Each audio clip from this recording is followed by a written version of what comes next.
Okay, so far in this Summer Institute, we've now taken two deep dives into the conceptual architecture framing an alternative law and political economy approach to anti-monopoly and regulated industries. Today, it's my job to start the transition towards looking a little more specifically at the actual unpacking of the LPE anti-monopoly toolkit. And we're going to do this in two parts. First, in my session this week, we'll unpack the progressive public utility idea as a key legal innovation in the original progressive fight against monopoly at the turn of the 20th century, before turning things over to Lena Khan next week to take a closer look at antitrust law per se and US competition policy. It's also part of my job today to introduce you to another disciplinary perspective within the big tent of LPE perspectives, and that is the discipline of legal history. And I can tell you that it's a very exciting time to be a legal historian of American political economy right now, from the new Brandeisians who are transforming the anti-monopoly conversation in the United States currently, to some equally inventive and important work that you'll be talking about later this summer in the fields of labor law and financial regulation.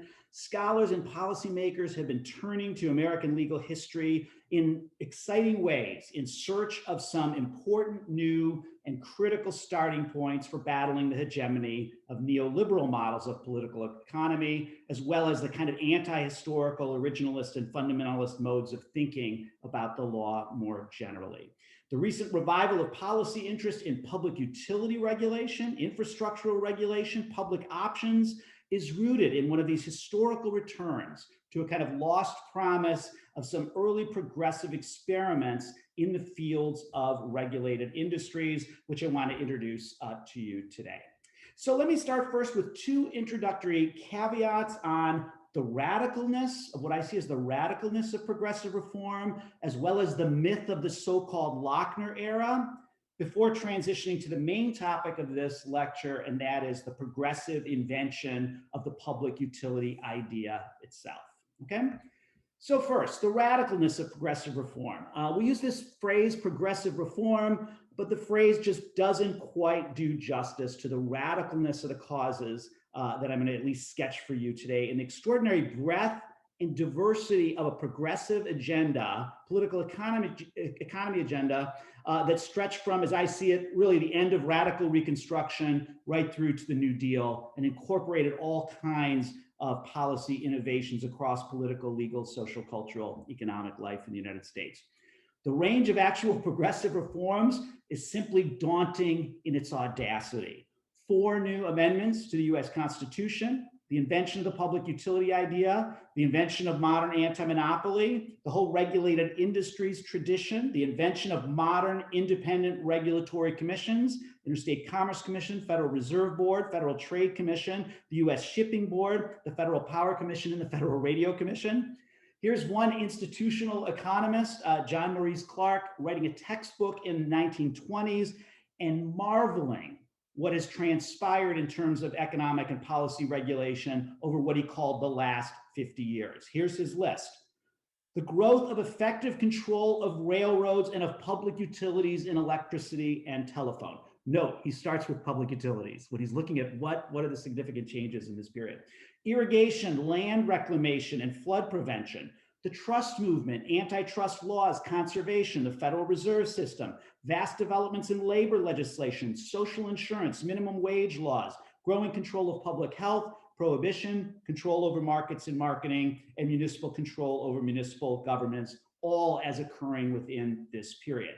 On the frontier, he hedged our health insurance, the control of the business cycle and of unemployment, the control of large fortunes, and the unequal distribution of wealth, okay? So this is just but the tip of the iceberg, but gives you a sense of these, what's going on here. And each term on Clark's list is the source and focus of a lot more activism. With respect to social insurance, what he called social insurance, reformers like the University of Chicago's Edith Abbott and Sophonisba Breckinridge basically overturned centuries of operation of a pretty nefarious local poor law regime in pursuit of a more egalitarian system of social provision. With respect to courts and municipal government, a 1,000-year system of justices of the peace was unceremoniously dumped in Chicago to make room for things like modern parole, juvenile justice, social work, mothers' pensions. With respect to workers' injuries, the entire private common law regime of tort was expeditiously dispatched to make room for industrial commissions in which workers could be more adequately and equally compensated. But I think the radical range and bold breadth of progressive quest for alternatives is perhaps best suggested in a moment that might resonate best with our own era, and that is the official so-called call for a national conference on racial equality put out in the wake of the horrific Springfield race riot in 1909. The call was signed by a remarkably diverse collection of 60 white progressives, Black activists, religious men, prominent women social reformers, including people like W.E.B. Du Bois, Ida B. Wells, Jane Addams, John Dewey, Florence Kelley, Lillian Wald, and progressive mayor Brand Whitlock.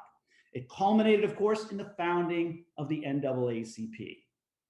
The links between progressive reform and the founding of the ACLU in the wake of the Wilson administration's wartime excesses also, I think, gives us a glimpse into this kind of broadest imaginary of radical social and democratic change that I think does need to preface any discussion of progressive law and political economy, even as we face up to due consideration of progressivism's limits and its very clear shortcomings. Okay, so that gives you some idea of the radicalness, and I just feel it necessary to ground this in that caveat. Why? Where was this radical movement coming from? What was it concerned with? Here's how I would put it today. Barely a generation after the United States defeated the oldest and gravest menace to its democratic aspirations, that is the scourge of slavery, American progressives faced a new and dangerous triple threat. In the late 19th century, radical shifts in political economy forever transformed American finance, business, labor, and politics, unsettling established relationships between the governors and the governed, the business classes and the working classes, urban America and rural America, new corporate financial interests, and prevailing conceptions of the public interest.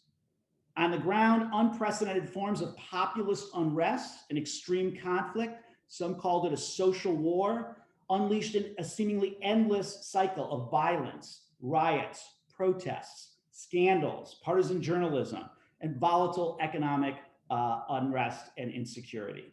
Progressives viewed this state of affairs as nothing short of a full-blown crisis in American democracy, and pessimists like Brooks Adams and Henry Adams fretted about the impending death of the entire experiment in civilization and democracy.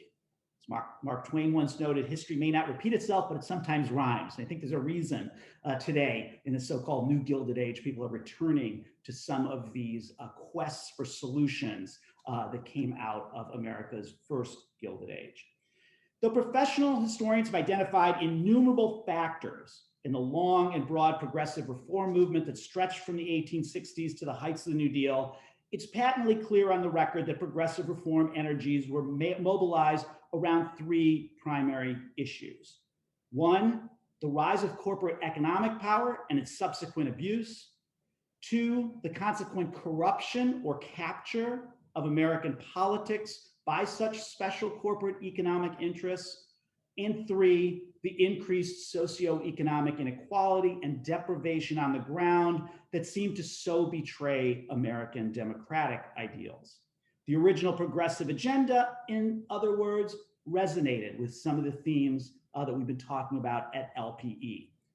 Power and the original problem of concentrated private corporate power and economic domination, democracy, and the impact of economic concentration on politics and subsequent political corruption, and equality, underlying problem of economic inequality and deprivation. The end result was the beginnings of a new progressive, egalitarian, social democratic movement to come up with alternatives to Gilded Age market fundamentalism. So let me just say a little bit more, just a tad more on each of these problems. First, corporate power. It's impossible to exaggerate the centrality of this issue to the entire progressive movement. This was the beginning and the middle, if not the end. Progressives were simply stunned that so soon after vanquishing an old agrarian slave aristocracy, which they linked to the problem of land monopoly, anti-monopoly is a critique of the slaveocracy as well, a new economic and industrial power center could reemerge so quickly to again challenge US democratic commitments. From the monopolistic machinations of the new railroad barons at the heart of chapters of Erie, to the Standard Oil Trust made famous in Ida Tarbell's muckraking expose, to the pure financial dominion of the House of Morgan and Louis Brandeis's still valuable other people's money, the overriding concern about the threat posed to democracy by unprecedented concentrations of economic wealth and corporate power was at the very center of the entire progressive crusade. The thrust of the progressive critique was clear.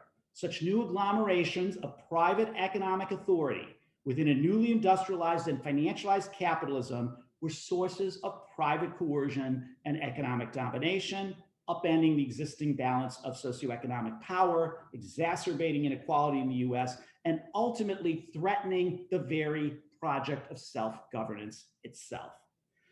As we'll discuss, the problem of monopoly and the concentration of economic power galvanized an ambitious program of innovation, progressive policy innovation, political economic innovation, running the gamut from railroad rate regulation and antitrust to public utility and tax and financial regulation to social insurance and labor administration. So I think corporate power is the first challenge in their concern. But secondly, beyond the challenges to economic citizenship posed by the concentration of industry, big business in the Gilded Age generated another concern, a near obsession with political capture, or in the language of the time, the discovery that business corrupts politics. As one historian summed up this problem, progressives discovered how big business interests were corrupting politics in quest of special privileges, and an outraged populace acted to try to reform the evils.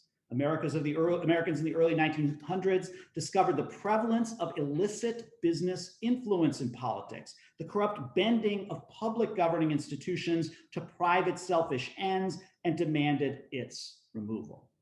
Concern about the politicos, the so-called politicos, the political bosses, the party machines, the spoils of patronage politics, now joined original progressive concern with the robber barons themselves. The modern usage of the term lobby proliferates in this era, along with words like corners, rings, pools, cartels, Gary dinners, interlocking directorates, right? Testament to this overarching theme of economic corruption and political capture as being a dominant feature of Gilded Age American life. The progressive discovery that private business and economic interests were beginning to capture the main instruments of American national, state, and local politics launched an insurgent, broad-based campaign to change American attitudes, policies, and political practices. They included some of the most ambitious attempts to reform the entire American political process, from the underlying mechanics of suffrage, primaries, and initiative referendum recall to the more substantive issues of municipal home rule, the regulation of lobbying, and the restriction of corporate political spending and favors via the so-called Corrupt Practices Acts. Finally, thirdly, and I think also very importantly, progressives coupled worry about corporate concentration and political corruption with an abiding concern with socioeconomic inequality and deprivation. Robert Hunter's Poverty, published in 1904, Jacob Riis's famous photographs of New York City immigrant tenement labor were landmarks in a wave of important progressive attempts to shift discussion from issues of charity and dependency to a more modern policy conversation about economic insecurity, inadequate standards of living, and the unequal distribution of wealth. Precarity, where an extraordinarily large number of Gilded Age Americans were living lives that were poor, nasty, brutish, and short, was the problem. The key point here is that progressives viewed this problem of basic socioeconomic inequality not as an externality or a temporary maladjustment in supply and demand or an unfortunate byproduct of economic growth, but as a fundamental failure of a vision of substantive democracy, in which democracy stood for them for much more than just adjustments in the political machinery. As John Dewey famously put it, the problem of democracy was hardly touched by increased suffrage and representative government. For progressives, democracy was ultimately bound up with substantive equality and socioeconomic justice, the development of each and every human personality. Democracy, the progressives like Jane Addams used to like to say, was a way of life, social and individual, predicated on the equal participation of every mature human being in the formation of values, rules, and social institutions that regulated collective life together. So this broad, substantive, socioeconomic democratic mandate translated into an ambitious policy agenda of socioeconomic provision that stretched from revising an obsolete American Poor Law to the wholesale revision of American labor law, from hours and wages to workers' compensation and collective bargaining. Okay, so when we talk about progressive reform, we're talking about something much larger, I think, than the picture or caricature people might carry around in their heads. Second introductory theme, the need to push beyond what, at least in law schools, remains the kind of the reigning way of talking about this period, and that is pushing beyond the shadow or the myth of Lochner and laissez-faire, right? To have any chance of getting a true grip on the nature of the progressive agenda and achievement, as well as its limitations, we have to take issue with this incredibly resilient creation myth or origin story at the center of a lot of American political economic history, and that is the myth of laissez-faire. So let me be clear. There never was an actual laissez-faire moment or baseline in US history. It simply just doesn't exist. Indeed, the phrase laissez-faire appears in the US Supreme Court reports only in 1905 in Oliver Wendell Holmes's famous dissent in Lochner v. New York. Okay, so it's never adopted on the pro side, only in critique. Contrary to popular belief, American capitalism, markets, economies, and corporations were not spontaneously generated as natural, neutral, and necessary creations of the invisible hand, some kind of immaculate order without law. Rather, as the two great Karls saw it, that's Polanyi and Marx, they well understood that from the beginning, these things were thoroughgoing, shot through legal, historical, and political constructions. See Karl Marx, Capital, Volume 2, Chapter 28, The Bloody Legislation. The state is involved. This isn't natural, spontaneous order. As Karl Polanyi eloquently put it, economic history reveals that the emergence of markets was in no way the result of the gradual and spontaneous emancipation of the economic sphere from governmental control. On the contrary, the market has been the outcome of a conscious and often violent intervention on the part of government.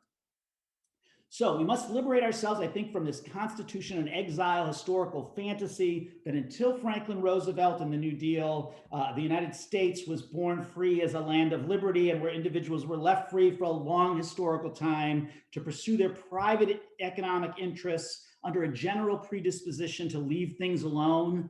A vision of an America before 1932 defined primarily by self-reliance, entrepreneurship, individualism, negative liberty, etc. That is in the fantasy caricature before America supposedly went off the tracks in the New Deal, requiring the privatization and deregulation, demolition, interventions of neoliberal political economy. This familiar American story of the predominance, the origin, the original of laissez-faire and individual rights for most of American history is simply false, categorically false, with little basis in any kind of historical reality. And we now have literally I'm happy to say, literally hundreds of historical studies by professional social scientists, legal scholars, historians, digging into the earliest roots of legislation, regulation, and administration in US history. See most recently the work of Jerry Mishaw, Yale's Mishaw and Perillo on the early roots of modern American administration, or Michigan's Mortensen and Bagley on the historical fiction of originalist non-delegation. We have now a pretty impressive historical record. What we are continually learning more and more about is that the United States, far from being a laggard on regulatory or state issues, has actually been way out in front of the pack. Extraordinary and exceptional in terms of its regular use of legal and regulatory state power to constantly intervene and to shape American economy and society. And to kind of prelude the transition to public utility here, serious scholars have actually known this for a while. Here's Albert Shaw talking about this as early as 1887. Says, quote, "The average American has an unequaled capacity for the entertainment of legal fictions and kindred delusions. Never for a moment relinquishing their theory of laissez-faire," Shaw says, "the people of the United States have assiduously pursued and cherished a practical policy utterly inconsistent with that theory."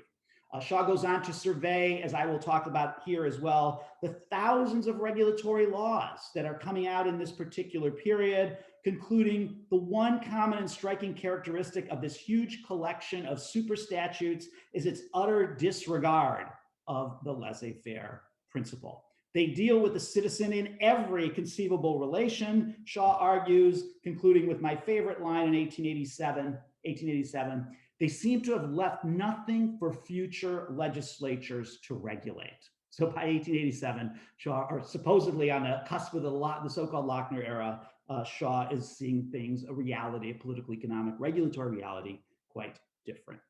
It's worth remembering in this context that John Stuart Mill's classic examples of governmental overreaching and on liberty all came from the supposedly laissez-faire United States as opposed to statist Europe, right?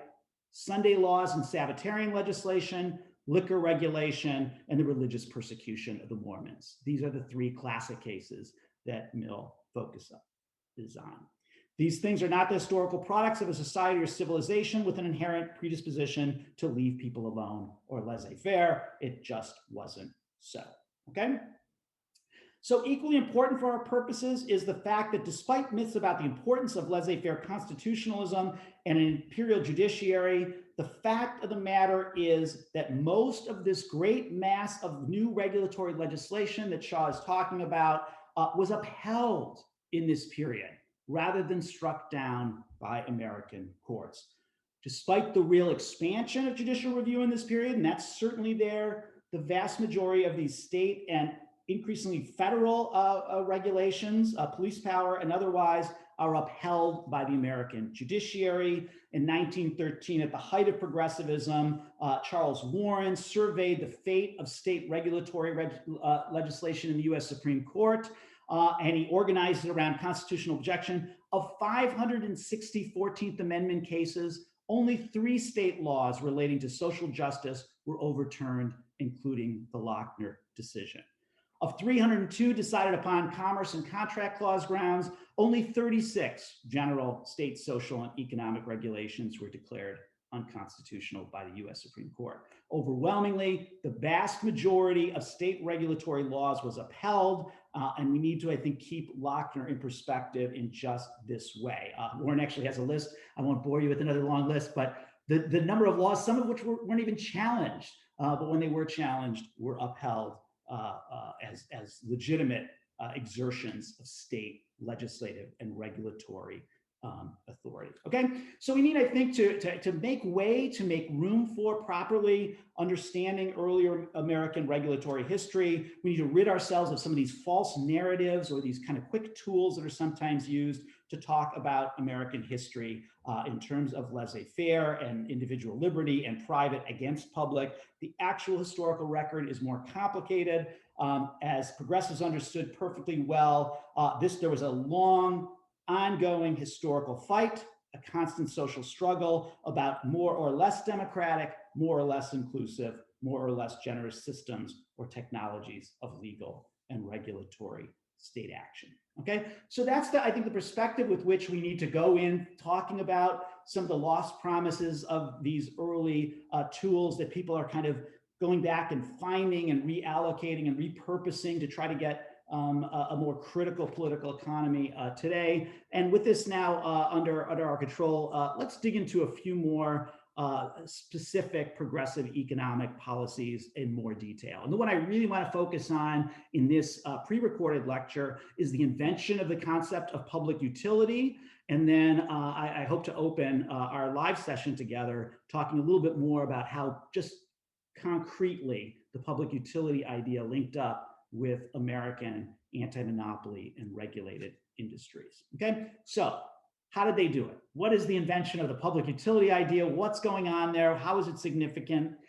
Again, I want to start by suggesting how different it is from the notion of thinking about this period in terms of Lochner or laissez-faire constitutionalism. That's the myth. And many people still cling to that historical mythology, and it distorts what's actually going on. So here's one of the most popular general legal histories in the US, summarizing the basic position of what this historian calls laissez-faire constitutionalism as predominant at the turn of the 20th century in law and political economy, noting the 5 key cases that, quote, annexed the principles of laissez-faire capitalism to the Constitution, putting them beyond the reach of state legislative power. Most of these 5 cases are fairly well known by law students and legal historians. Winnehamer v. New York, 1856 case.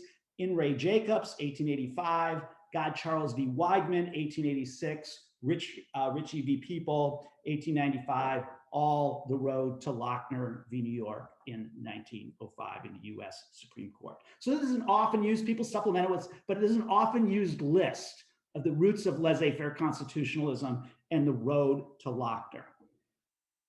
The question for historians is this depiction true historically? Is this the representative set of cases about law's relationship to political economy in this period in terms of what's actually going on? In addition to questioning the number of cases on which to base a sweeping generalization about the relation or conclusion about the relationship of law and political economy, 5 cases, I think we also have to talk about the economic representativeness of these cases. The Winnehamer case is about liquor regulation. Jacobs is about cigar rolling. God Charles, a nail mill. Ritchie, a clothing manufactory.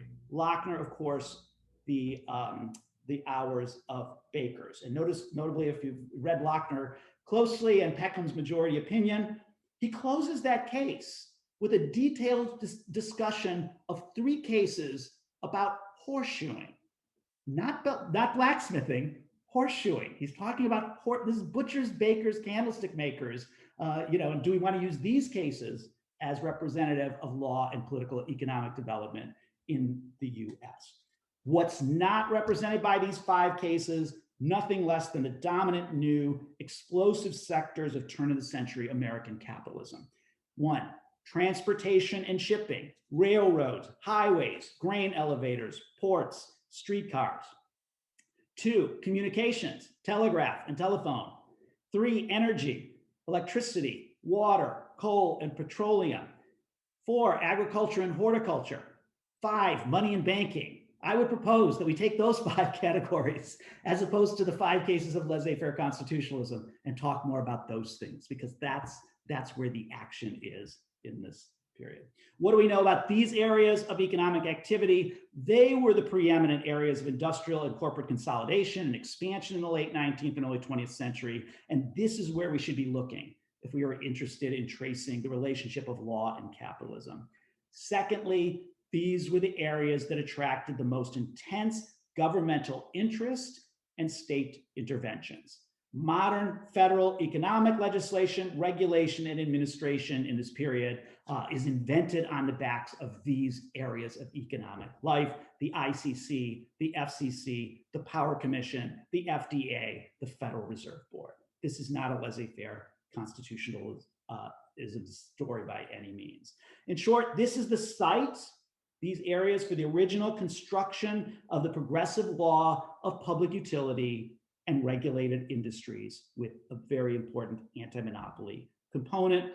These were the predominant areas of political economy that legal economic reformers were busily trying to recategorize as public utilities, undertaken by what they started to call public service corporations. And public service is a key term as well from this period, subject to extensive regulatory controls, from direct price control to administrative oversight to outright public ownership and public works projects. And again, with some renewed discussion of socialism again, it's worth including here a mention of the so-called municipal gas and water socialist ideas that culminated in some pretty extraordinary experiments out of the public utility idea with public ownership and with public provision in cities like Milwaukee, which actually was successfully run by socialists for a number of years in the progressive period, or Cleveland under mayors like Tom Johnson and Newton Baker, the so-called red mayor of Cleveland.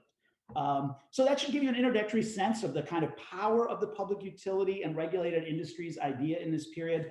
What about its breadth? How far were they willing to go in stretching this idea?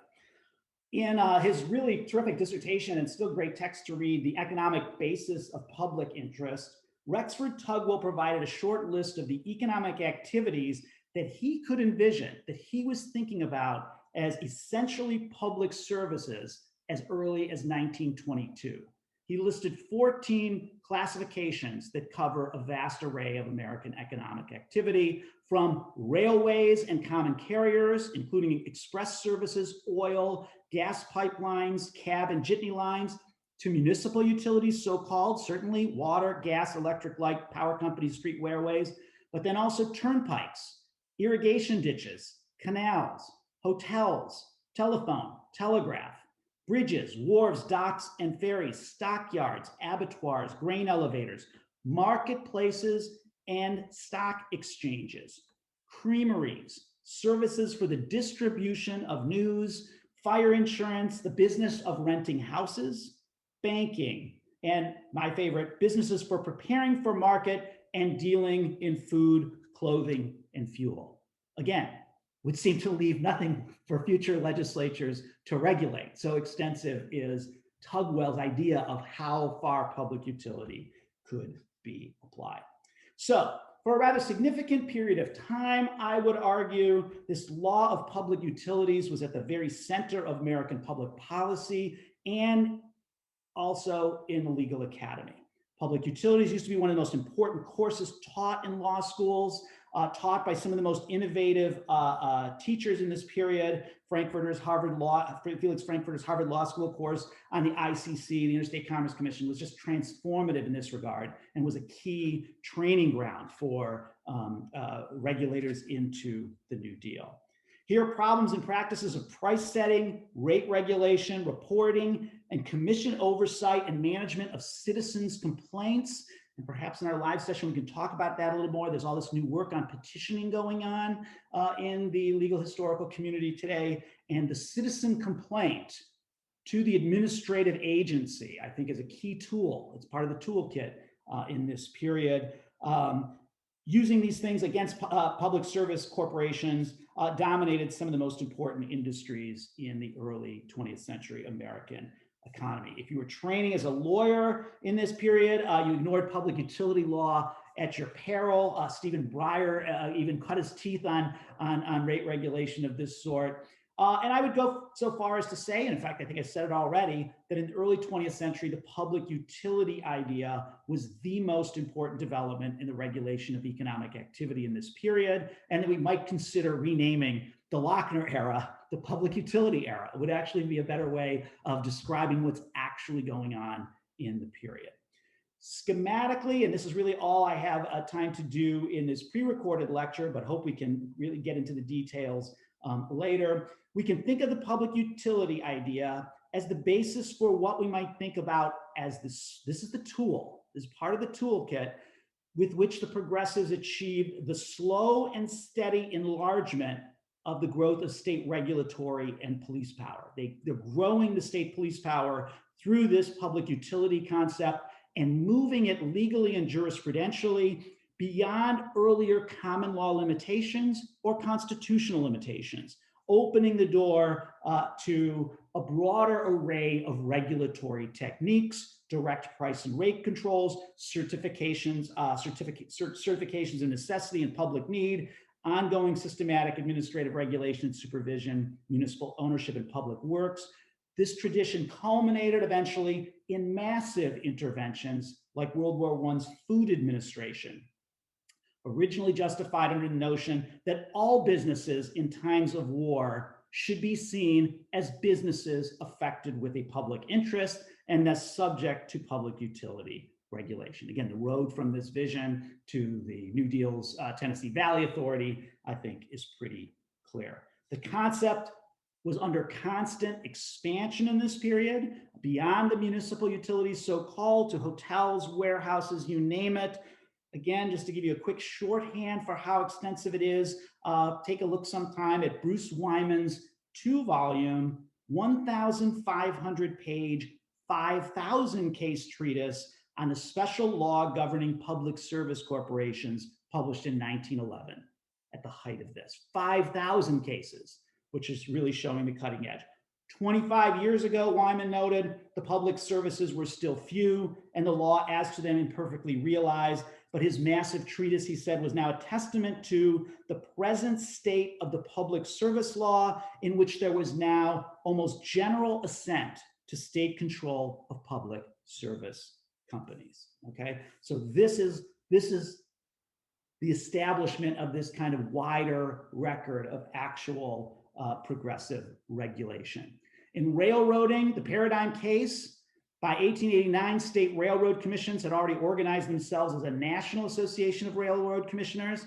And by 1929, the Interstate Commerce Commission had its own practitioners' bar association, claiming almost 2,000 members and a registry of practitioners numbering over 8,000. Kenneth Culp Davis has estimated that the extraordinary number of activities and personnel involved in railroad administration alone in this period dwarfed the entire personnel and output of the federal court system itself, okay?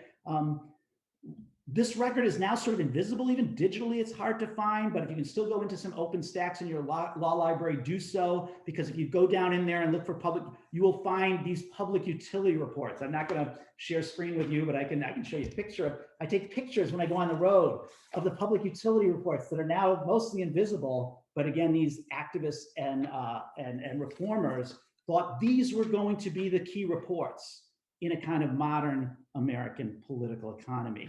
Over and against these particularly formal legal documents, these administrative records of complaint and resolution and service. Okay, so here's this big, powerful thing that once was the cutting edge of kind of progressive reform and progressive law and political economy.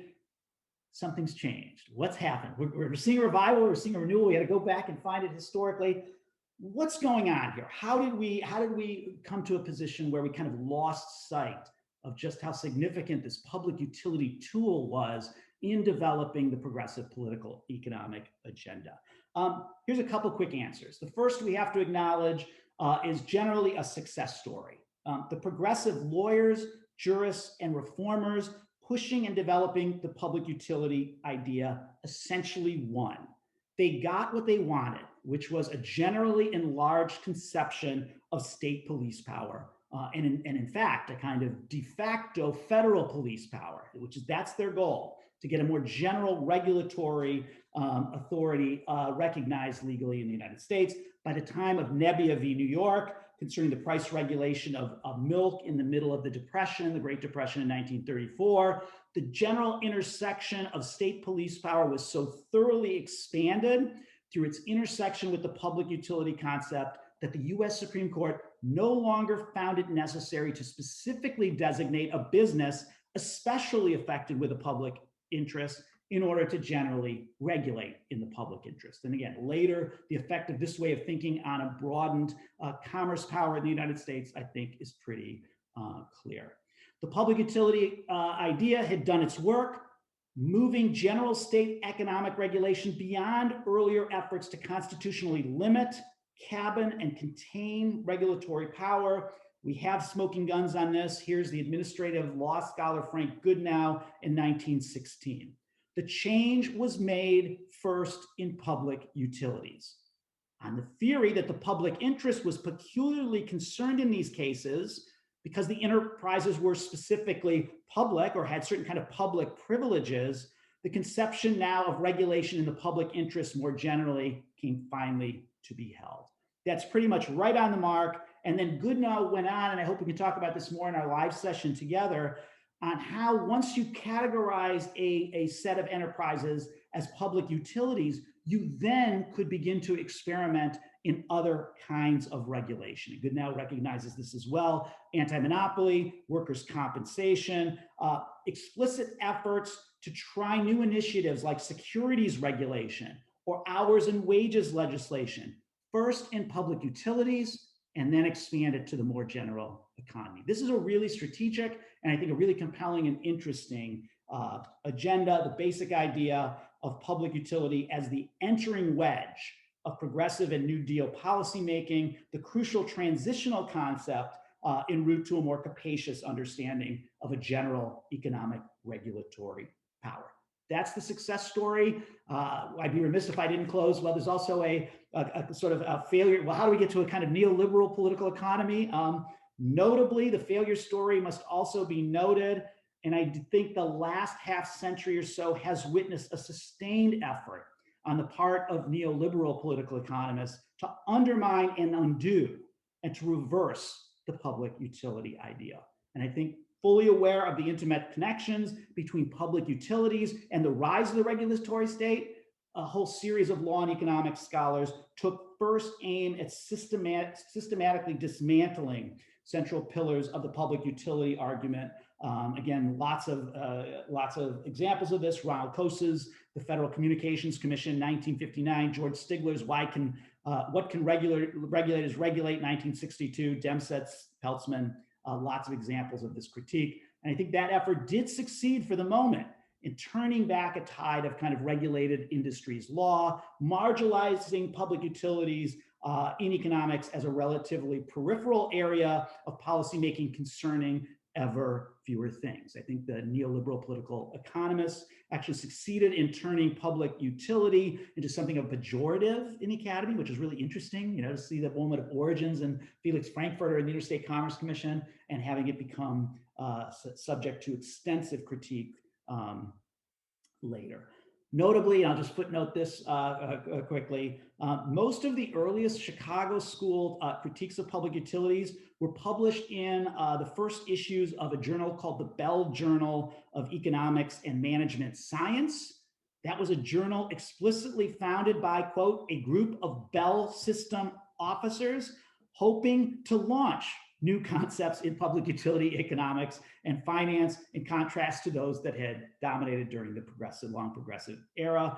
None other than F. Mark Garlinghouse, the vice president at AT&T, introduced the first issue of that important journal by noting that the name of the Bell system was explicitly and purposely associated with the Bell Journal, with full knowledge of the risk that some might construe it as propaganda.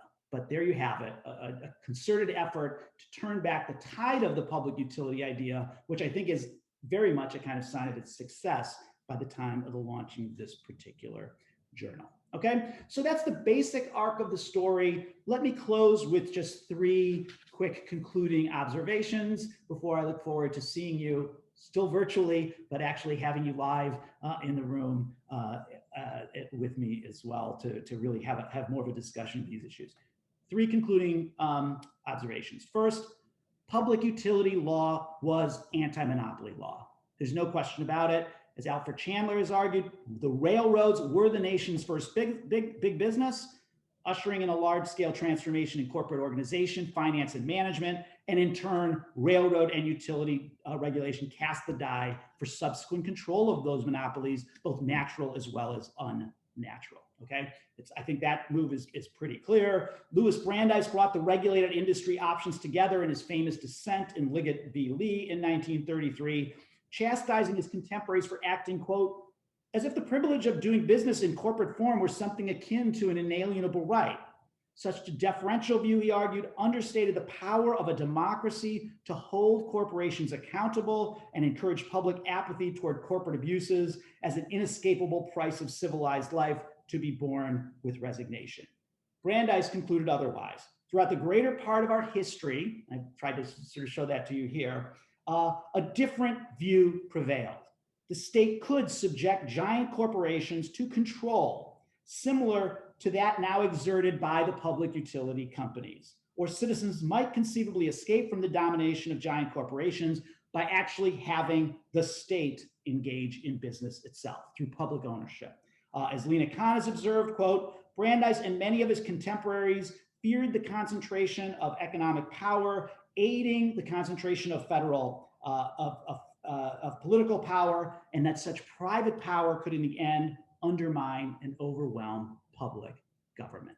Okay, so this is the strand of the anti-monopoly discourse that's crucial to the public utility idea. As Sabeel Rahman has put it, public utility was about democracy against domination, a distinct public alternative and countervailing force to economic and private forms of coercion and economic inequality. Second point, as Brandeis also made clear, the law and political economy options embedded in the progressive public utility idea could reach pretty extraordinary extents, including public ownership and even nationalization. And it's one of the reasons I hope we could talk more about it in live session, that I thought it might be worth taking a look at Franklin Roosevelt's campaign speech on public utilities from 1932 to just see the degree to which that public utility idea was kind of a kernel for the entire New Deal political economic agenda. And we can talk about it more, but his speech anticipates, I think, some of the most ambitious regulatory and administrative innovations of his mature New Deal, and the securities and public utility concerns ultimately found their way into the Securities Act of 1833, the Securities Exchange Act of 1933, excuse me, and the Extraordinary Public Utility Holding Company Act of 1935. The Public Utility Holding Company Act involved an awesome open-ended public power to reorganize the entire public utility industry. As a commissioner of the SCC said in 2004, people forget about it, but it was really revolutionary. And goes on to say, imagine today if Congress gave a government agency the authority to study the entire high-tech industry and give it responsibility to completely reorganize it. So that's what was possible. And it's right there, I think, in Franklin Roosevelt's speech in terms of what he saw as his war for the survival of democracy in political economy. Final point, and I won't keep you any further, public utility embodied a radical and materialist progressive equality ideal, not just an economic, natural anti-monopoly ideal. Again, here think the recent public utility crisis in my own home state in Flint, Michigan, and you see that, I think, perspective clearly, along with ancient precedents concerning common carriers, the provision of clean, healthy, affordable, non-discriminatorily administered water supply was one of the earlier and earliest instantiations of the public utility idea. Here, the economics of natural monopoly were secondary to the public ethical and legal obligation to serve every member of the community equally in terms of the necessities that underwrite basic public health, safety, and well-being. That's at the kernel of this idea. Public utility, in other words, was a vehicle for the kind of foundational equality that was seen as the bedrock of any democratic society. Affordability, price control was key. If something was viewed as necessary to human welfare, equal, affordable, inclusive, and non-discriminatory provisioning was the ultimate goal, indeed a requirement. Beyond anti-monopoly, a broad range of public concerns could generate a public utility. Necessary and adequate service, public convenience, non-discrimination, equal access, fair prices, reasonable rates, informational inequalities, fraud, collusion, consumer disadvantage, and states of various kinds of emergencies. These were all alternative foundations for the public utility regulation. I think you'll agree with me that many of these issues remain all too alive and well today, as does the public utility tradition, whose death by neoliberal political economy has perhaps been greatly exaggerated. So look forward to talking to you all in live session. Thanks.